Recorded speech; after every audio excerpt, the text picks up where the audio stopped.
In men's football, the thought of a club being upped and relocated from their roots is often seen as one of the worst aspects of the beautiful game. For fans of Wimbledon, their club's relocation and rebrand as MK Dons still leaves a sour taste. But in the women's game, this isn't quite as unusual. In the late 90s and early 2000s, Bristol's premier women's football club, Bristol Rovers WFC, competed in the South West Combination League. They were unable to find a permanent home, playing matches at the Beaches, Lodge Road, Cosham Street, the Memorial Ground, Fry Sports Ground, the Lawns and Oaklands Park, to name a few. All these ground changes came alongside a change of name, when in the 2005-06 season, the GAS decided not to fund the team, having been relegated to the 4th Division of English football. Instead, the team rebranded as Bristol Academy. 2011 saw the start of the Women's Super League and a first stadium purpose-built for women's football, as the Vixens moved into the South Gloucester and Stroud College's Stoke Gifford Stadium. Surrounded by an athletics track, the new ground and new league was enough to convince fans to come and support Bristol.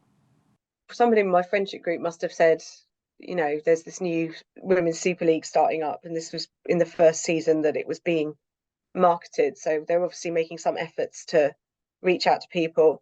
And I think we just went along to the first home game in the new Women's Super League. So that would have been 2011. And pretty much was hooked ever since then. When they started playing there, it was in the summer, so you'd go up, and I could cycle up there. So cycle up the cycle path, and it's a nice sunny day, and you could meet up with your friends there, and it was a nice atmosphere in that respect. When it moved to the Winter League, it was just freezing. As the funding increased in the Women's Super League, Bristol City came on board to sponsor the team, seeing the Vixens change their kit from blue to red. Before in 2016, there was a full rebrand to bring the team under the Bristol City umbrella. Fast forward to 2020, and with the league becoming professional, new stadium rules were introduced, meaning the team couldn't play at SGS anymore. Instead, they moved 40 minutes down the road to Bath City's Twerton Park, a move that didn't satisfy all fans and players. I think obviously that the move to Bath, we ended up not having fans the full season, so we probably didn't see the impact that could or couldn't have had upon support. We might have got a few new faces from that end. With a final day defeat at the hands of Brighton and Hove Albion, relegation was confirmed to the Women's Championship, and City knew that they'd need a third new home in as many seasons, moving to the new purpose-built training ground, the Robins High Performance Centre, alongside the men's side for both training and match days. For the last 2 years, this ground has allowed Lauren Smith's side to not only grow their fan base, but become fully integrated into the Bristol City umbrella, with members of the men's side training alongside the women's team, and Nigel Pearson often in attendance at the HPC, a model that very few teams around the country have been able to create.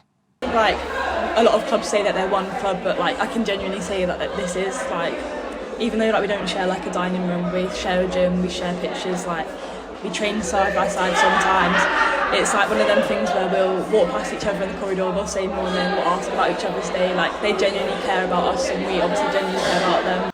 Alongside the usual home fixtures at the HPC, City have played at the men's home ground Ashton Gate for some of their biggest fixtures in recent years, including matches against Liverpool, Birmingham City and Manchester City in their last 2 seasons, and years ago Champions League nights against Barcelona.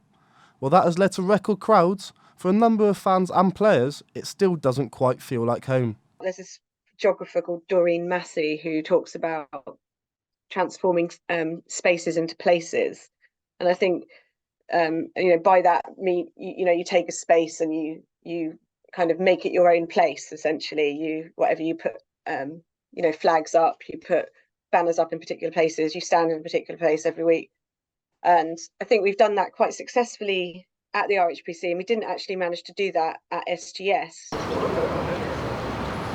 With promotion to the WSL confirmed for the 2023-24 season, Bristol City have announced they'll be playing their home matches here at Ashton Gate. That means despite only just being promoted to the top flight, they'll have the biggest ground capacity out of anyone in the division.